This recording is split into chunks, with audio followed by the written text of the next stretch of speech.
السلام علیکم ورحمۃ اللہ وبرکاتہ. الحمد للہ رب العالمین والصلاة والسلام علی رسول الامین. اما بعد رب اشرح لی صدری ویسر لی امری واحلل عقدۃ من لسانی یفقہوا قولی. معزز سامعین، ہمارا یہ 49واں درس ہے. ہم نے سلسلہ شروع کیا تھا دروس المہمہ لعامۃ الامہ، اہم دینی اسباق عام امتیوں کے لیے، اور یہ شیخ عبدالعزیز بن عبداللہ بن باز رحمہ اللہ کی کتاب ہے.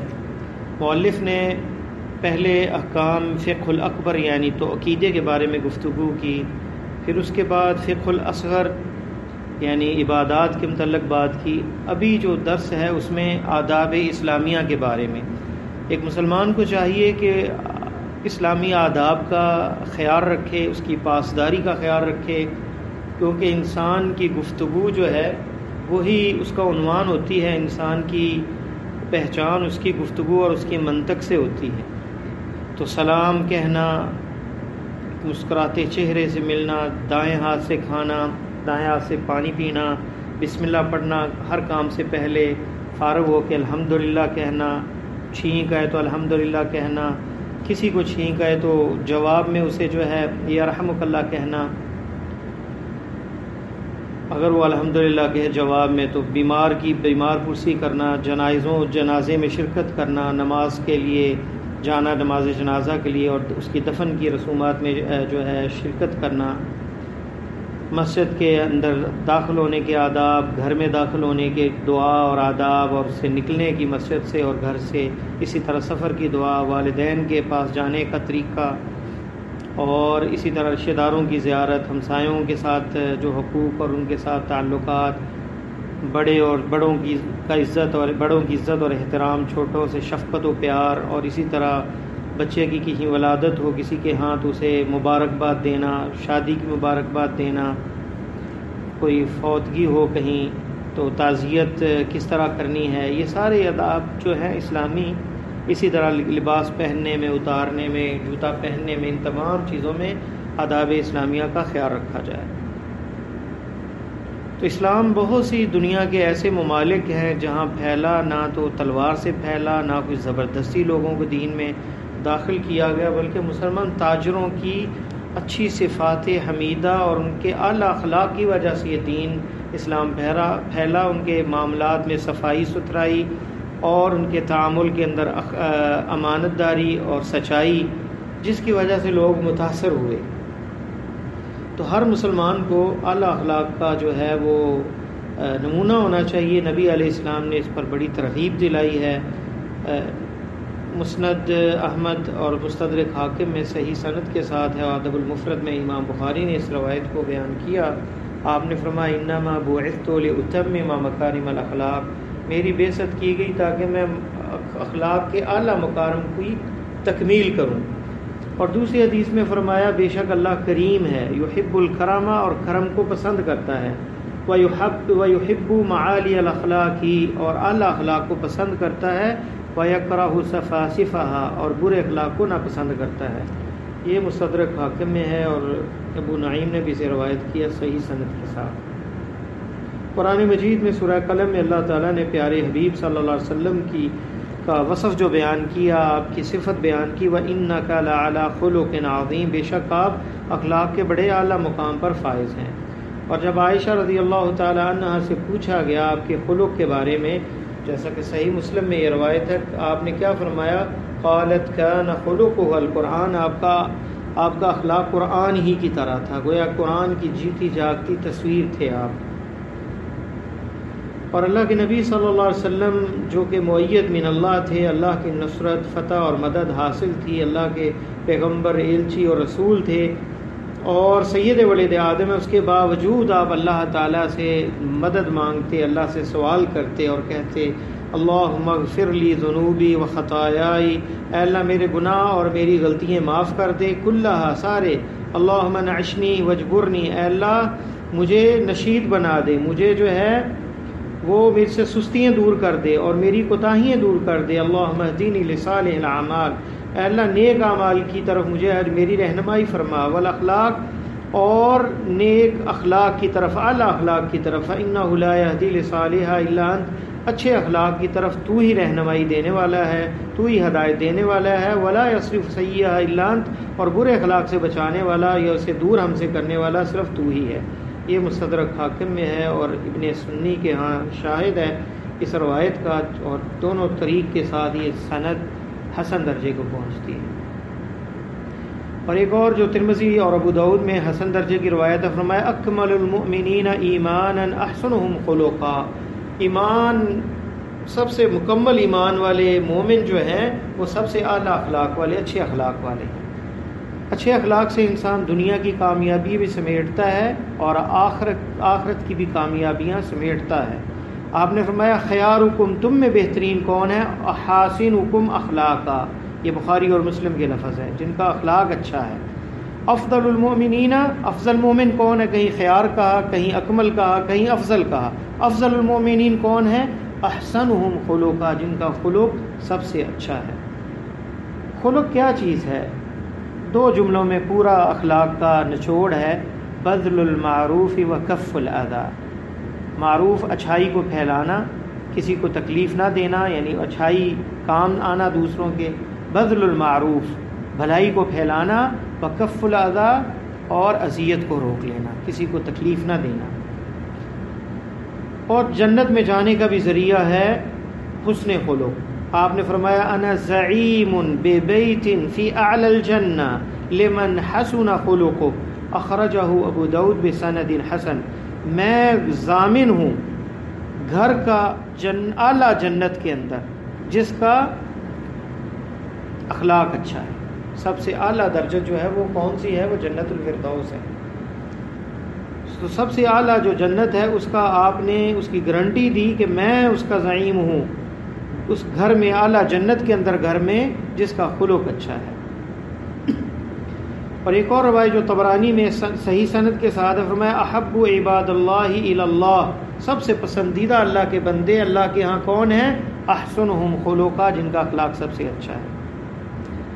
اور ایک اور روایت جو ترمذی میں صحیح سند سے آپ نے فرمایا ان احبکم الی واقربکم منی مجلسا یوم القیامہ وحاسنکم اخلاقا، تم میں سے سب سے زیادہ پسندیدہ میرے نزدیک، سب سے زیادہ محبوب میرے نزدیک، سب سے قریب قیامت کے دن میری مجلس میں کون ہوں گے؟ وحاسنکم اخلاقا، جن کے اخلاق اچھے ہوں گے۔ حسن خلق میزان کے اندر بھی سب سے بھاری ہوگا۔ نبی علیہ السلام نے ما من شیء فی المیزان اثقل من حسن الخلق، میزان میں سب سے جو بھاری چیز ہے وہ حسن الخلق سے بھاری چیز کوئی نہیں ہے۔ تو میزان قیامت کے روز اس میں تولی جائیں گی نیکی، سب سے بڑی بھاری نیکی کون سی ہوگی؟ حسن خلق۔ یہ ابو داؤد کے اندر ہے اور اس کی سند صحیح ہے۔ یہیں تک بس نہیں، اعلیٰ اخلاق کے ساتھ بندہ روزے دار اور تہجد گزار کے مقام کو پا لیتا ہے۔ فرمایا آپ صلی اللہ علیہ وسلم نے، ابو داؤد اور مستدرک حاکم میں صحیح سند کے ساتھ ہے یہ حدیث، ان الرجل لا يدرك بحسن خلقه درجات قائم اللیل وصائم النہار، بے شک آدمی پا لیتا ہے حسن خلق کے ساتھ رات کو قیام کرنے والے اور دن کو روزہ رکھنے والے کے مقام کو، اور اس سے عمر میں بھی اضافہ ہوتا ہے اور گھر بھی آباد ہوتے ہیں۔ نبی علیہ السلام نے آیا حسن الخلقی و حسن الجوار، اچھا اخلاق اور اچھی ہمسائیگی، یعمران الدیار، اس سے گھر جو ہے معمور ہوتے ہیں، گھروں کی تعمیر ہوتی ہے، گھر آباد ہوتے ہیں، وَيَزِيدَانِ فِي الْأَعْمَارِ، اور ان دونوں کاموں سے عمروں میں بھی اضافہ ہوتا ہے۔ یہ مسند احمد کی ہے اور صحیح سند کے اندر یہ روایت ہے۔ تو سب سے پہلا حسن خلق کے اندر جو سب سے رقم 1 ہے وہ ہے سچائی۔ اللہ تعالیٰ قرآن میں فرماتے ہیں یا ایھا الذین آمنوا اتقوا اللہ وکونوا مع الصادقین، سورہ توبہ آیت نمبر 119 ہے، ایمان والو اللہ سے ڈر جاؤ اور سچے لوگوں کے ساتھ ہو جاؤ۔ اور آپ نے فرمایا ان الصدق یہدی الی البر، آپ صلی اللہ علیہ وسلم کا فرمان ہے بے شک سچائی نیکی کی طرف لے کے جاتی ہے، وان البر یہدی الی الجنہ، اور نیکی جو ہے وہ جنت کی طرف لے کے جاتی ہے، وان الرجل لیصدق حتی یکتب عند اللہ صدیقا، بندہ سچ بولتا ہے حتیٰ کہ اللہ کے ہاں وہ سچا لکھا جاتا ہے۔ تو اندازہ کریں کہ نیکی کی طرف اگر ہم جانا چاہتے ہیں، برائیوں سے بچنا چاہتے ہیں، تو رستہ کیا ہے؟ سچائی کا ہے۔ اعلیٰ اخلاق گویا ہمیں نیکی کی طرف بھی اگر ہم جانا چاہتے ہیں تو اعلیٰ اخلاق کی ضرورت ہے۔ اور افسوس سے کہنا پڑتا ہے کہ ہمارے اخلاق گر چکے ہیں۔ معاشرے کے اندر کینہ، بغض، حسد، چغلی اور نمیمہ، چغل خوری، ایک دوسرے کے خلاف حسد، بغض، یہ چیزیں عام ہو چکی ہیں۔ اور حسن خلق کی یہ بالکل منافی ہیں چیزیں۔ حسن خلق تو یہ ہے کہ دوسروں کا بھلا سوچے اور اپنے لیے جو پسند کریں وہی دوسروں کے لیے پسند فرمایا۔ فرمایا لا یؤمن احدکم حتی یحب لاخیہ ما یحب لنفسہ، بندہ ایمان ہی نہیں پورا نہیں ہوتا اس وقت تک جب تک وہ اپنے لیے پسند نہ کرے جو بھائی کے لیے پسند کرتا ہے۔ ہمیں اپنے لیے اچھا چاہیے، دوسروں کی ہم پرواہ نہیں کرتے۔ انانیت اور لالچ اور ذاتی پسند کو مقدم کرنا، دوسرا بھاڑ میں جائے، یہی وہ منہج لائف سٹائل ہے ہمارا جس سے معاشرے کے اندر تباہی اور بربادی آتی ہے، رشتے ٹوٹ جاتے ہیں، دوستیاں جو ہیں برباد ہو جاتی ہیں اور برکتیں ہماری زندگی سے اٹھ جاتی ہیں۔ نبی علیہ السلام نے کیا فرمایا؟ الصدق طمانینہ والکذب ریبہ، سچائی جو ہے اس میں اطمینان ہے اور جھوٹ جو ہے اس میں ریبہ ہے، اس میں شک ہے۔ یہ ترمذی میں روایت ہے۔ تو کبھی بھی آپ سے کوئی غلطی ہو جائے تو سچ بولیں، سچ کو چھپانے کے لیے 100 جھوٹ نہ بولیں۔ سچ سے کبھی اصلاح نہیں ہو سکتی۔ کتنے ایسے لوگ ہیں جو سچائی جو ہے وہ بولتے نہیں، سچائی کو اپناتے نہیں، جس سے معاشرے میں تباہی ہو جاتی ہے، جس میں معاشرے کے اندر بربادی آ جاتی ہے۔ تو سچائی جو ہے یہ بہت ضروری ہے۔ سچائی کامیابی کی مرہون منت ہے۔ سچائی وہ رستہ ہے، انسان دنیا میں بھی کامیابی حاصل کرتا ہے، آخرت میں بھی کامیابی حاصل کرتا ہے۔ اللہ تعالیٰ قرآن میں بھی فرماتے ہیں یا ایھا الذین آمنوا اتقوا اللہ وقولوا قولا سدیدا، ہے ایمان والو سیدھی سیدھی بات کیا کرو۔ کیا ہوگا؟ سیدھی بات کرنے سے، سیدھی بات ہی سچی بات ہوتی ہے۔ یصلح لکم اعمالکم، تمہارے سارے اعمال اللہ بہترین کر دیں گے۔ اس سے اعمال دنیا کے بھی مراد ہیں اور آخرت کے بھی اعمال ہیں۔ یصلح، صالح ہو جائیں گے اعمال، سارے برکت والے ثمر آور ہو جائیں گے۔ ویغفر لکم ذنوبکم، اور تمہارے گناہ بھی معاف ہو جائیں گے۔ ومن یطع اللہ ورسولہ فقد فاز فوزا عظیما، جو اللہ اور اللہ کے رسول کی اطاعت کرے گا وہ بڑی کامیابی سے ہمکنار ہوگا۔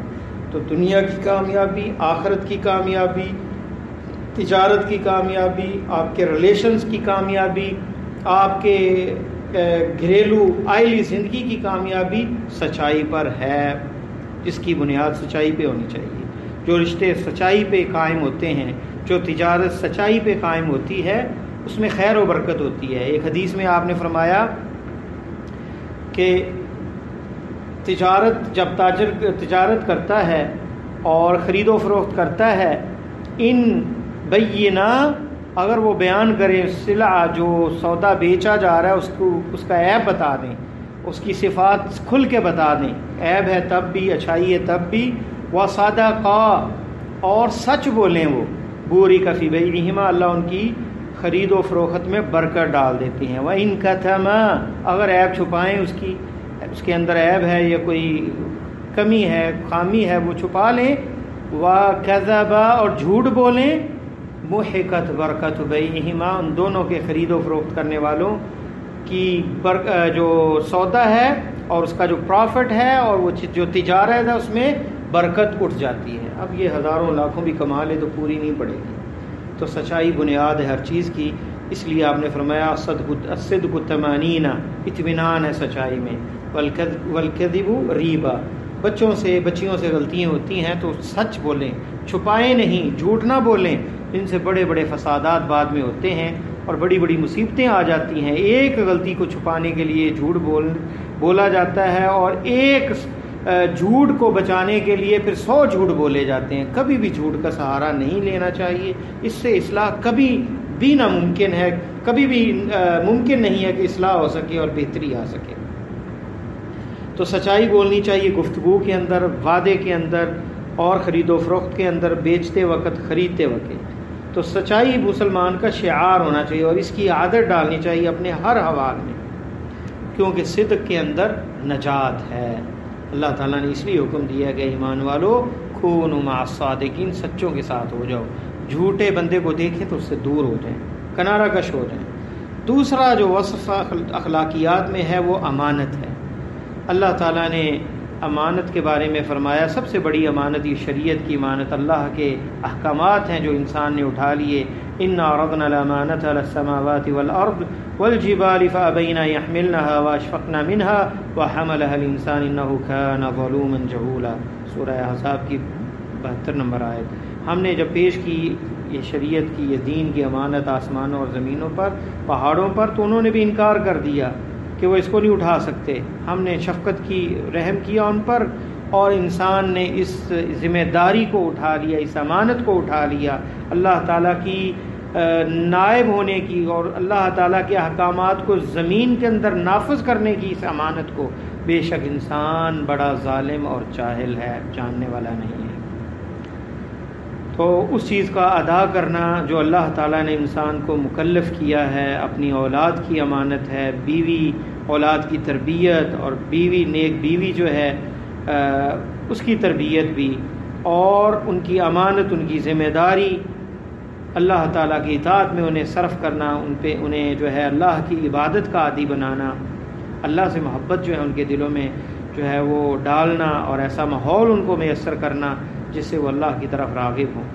آپ نے فرمایا المجالس بالامانہ الا ثلاثہ، الا ثلاثہ مجالس، مجلسیں جہاں ہم گفتگو کرتے ہیں وہ امانت ہوتی ہیں، اس مجلس کی باتیں کہیں اور نہیں بتانی چاہیے، مگر 3 ایسی مجلسیں ہیں جن کی بات کو لیک کیا جا سکتا ہے۔ مجلس الصف کی دم، کسی کو قتل کرنے کی کہیں پلاننگ ہو رہی ہے تو اسے بتایا جا سکتا ہے کہ فلاں بندے جو ہے فلاں کو مارنا چاہتے ہیں۔ مجلس الصف کے دم ان حرام، کسی حرام یعنی ظلم کے ساتھ کسی کو قتل کرنے کی پلاننگ کہیں ہو، اور فرج ان حرام، یا کسی کی عزت تعطار کرنے کے لیے کہیں کوئی مجلس ہو تو اسے بھی لیک کیا جا سکتا ہے، اور اقتطاع مال بغیر حق، یا کوئی ایسی سازش ہو کہ کسی کا مال ہتھیانے کے لیے کوئی مجلس برپا ہو تو وہ بات بھی لیک آؤٹ کی جا سکتی ہے، اسے کہیں اور بیان کیا جا سکتا ہے، ابو داؤد کے اندر روایت ہے۔ باقی جو مجالس ہیں وہ امانت ہوتی ہے، کسی کے پاس بات ہو فلاں جگہ بات نشر کر دے، فلاں جگہ نشر کر دے، ان چیزوں سے بچنا چاہیے۔ ان من اعظم الامانت، مسند احمدی میں لفظ ہے سب سے عظیم امانتوں میں کیا ہے، عند اللہ یوم القیامہ، قیامت کے دن اللہ کے ہاں کیا ہے، الرجل یفضی الی امرأتہ وتفضی الیہ ثم ینشر سرہا، آدمی اور میاں بیوی جو ہے آپس میں ایک دوسرے سے تعلق قائم ہوتے ہیں اور ایک دوسرے کی راز کی باتیں جو نشر کر دیتے ہیں، یہ سب سے اللہ کے ہاں یہ اہم امانت ہے، اسے نشر نہیں کرنا چاہیے۔ یہ امانت جو ہے، یہ جو تعلق ہے، اسے دوسرے لوگوں کو بتانا جو ہے یہ خیانت ہے۔ اور اسی طرح امانت ہے جو امانت کے طور پہ کوئی چیز رکھی جائے، اللہ تعالیٰ فرماتے ہیں ان اللہ یأمرکم ان تؤدوا الامانات الی اہلھا، بے شک اللہ تمہیں حکم دیتے ہیں کہ امانات جو ہیں، جو امانتیں تمہارے پاس رکھی جائیں، ان کے اہل جو ہیں، ان کے جو مالک ہیں ان تک پہنچا دیں، سورہ نساء آیت نمبر 58۔ اور نبی علیہ السلام نے فرمایا ادی الامانۃ الی من ائتمنک، اس کو امانت واپس ادا کر دو جس نے تمہیں امین بنایا، تمہارے پاس کوئی چیز رکھوائی، ولا تخن من خانک، اور جو تمہارے ساتھ خیانت کرے تم اس کے ساتھ خیانت نہ کرو۔ یہ ترمذی اور ابو داؤد کے لفظ ہیں، سند اس کی صحیح ہے۔ اور آپ نے منافق کی علامات میں بھی یہ بتایا کہ صفت المنافق کیا ہے، وَإِذَا اؤْتُمِنَ خان، جب اسے امانت دی جائے، امانت رکھی جائے تو وہ خیانت کرتا ہے۔ اسی طرح تیسرا اہم خلق جو ہے عفاف، پاک دامنی، اپنے نفس کو حرام سے بچانا ہے۔ اللہ تعالیٰ فرماتے ہیں سورہ نور کی 33 نمبر آیت وَلْيَسْتَعْفِفِ الَّذِينَ لَا يَجِدُونَ نِكَاحًا حَتَّى يُغْنِيَهُمُ اللَّهُ مِنْ فَضْلِهِ، انہیں چاہیے کہ اپنے دامن کو پاک رکھیں، جو نکاح نہیں پاتے، نکاح کی قوت نہیں رکھتے، یا نکاح ان کے لیے میسر نہیں آتا، حَتَّى يُغْنِيَهُمُ اللَّهُ مِنْ فَضْلِهِ، تاکہ اللہ انہیں اپنے فضل سے غنی کر دے، تو اس وقت تک اپنے نفس کو پاک دامن رکھیں، بچا کے رکھیں آرام سے۔ تو مسلمان جو ہے اب محرمات سے بچتا ہے، فواحش کے کاموں سے بچتا ہے، اللہ کے ہاں جو اجر و ثواب ہے اس کا متمنی رہتا ہے، اور 7 بندوں کو اللہ تعالیٰ جو عرش کا سایہ نصیب کریں گے یا قیامت کے روز، وَرَجُلٌ دَعَتْهُ امْرَأَةٌ ذَاتَ مَنْصِبٍ وَجَمَالٍ فَقَالَ إِنِّي أَخَافُ اللَّهَ، ایک عورت جو خوبصورت بھی ہے، منصب والی بھی ہے، جمال بھی ہے، تو وہ بلاتی ہے انسان کو اور بندہ جو ہے برائی کے لیے ابلاتی ہے تو جواب نہیں دیتا اور کہتا ہے انی اخاف اللہ، میں اللہ سے ڈرتا ہوں، اور برائی کی طرف راغب نہیں ہوتا، ان ساتوں میں اس بندے کو بھی اللہ تعالیٰ عرش کا سایہ نصیب فرمائیں گے۔ اسی طرح پاک دامنی اپنے زبان سے بھی کرنی ہے کہ زبان سے سوال بھی نہیں کرنا لوگوں کو۔ اللہ تعالیٰ فرماتے ہیں یحسبهم الجاہل اغنیاء من التعفف تعرفهم بسیماهم لا يسألون الناس الحافا۔ سورہ بقرہ آیت نمبر 273 ہے۔ جاہل ناسمجھ جسے علم نہیں وہ سمجھے گا کہ یہ غنی ہے، من التعفف عفت اور پاک دامنی کی وجہ سے کہ وہ سوال نہیں کرتے۔ تعرفهم بسیماهم، آپ ان کی علامات دیکھ لیں گے، ان کے چہروں سے عیاں ہوگا، لا يسألون الناس الحافا، لوگوں سے اصرار کر کے وہ سوال نہیں کرتے۔ اور نبی علیہ السلام نے الید العلیٰ خیر من الید السفلی وابدأ بمن تعول، فرمایا اوپر والا ہاتھ نیچے والا ہاتھ سے بہتر ہے، اوپر دینے والا ہاتھ لینے والے ہاتھ سے بہتر ہے۔ وابدأ بمن تعول، اور اس سے آغاز کرو، اس کو دو جس کی عیالت آپ کے ذمہ ہے، جس کی ذمہ داری آپ کے سر پہ ہے، آپ کے بیوی بچے سب سے پہلے انہیں دیں۔ وخیر الصدقۃ ما کان عن ظہر غنی، اور بہترین صدقہ وہ ہے جو اپنے پاس ہو، اپنے بیوی بچوں کے پاس ہو، جو زائد ہو اسے صدقہ کیا جائے۔ ومن یستعفف یعف اللہ، اور جو پاک دامنی کو اختیار کرتا ہے اللہ تعالیٰ اسے عفت عطا کرتے ہیں۔ ومن یستغنی یغنی اللہ،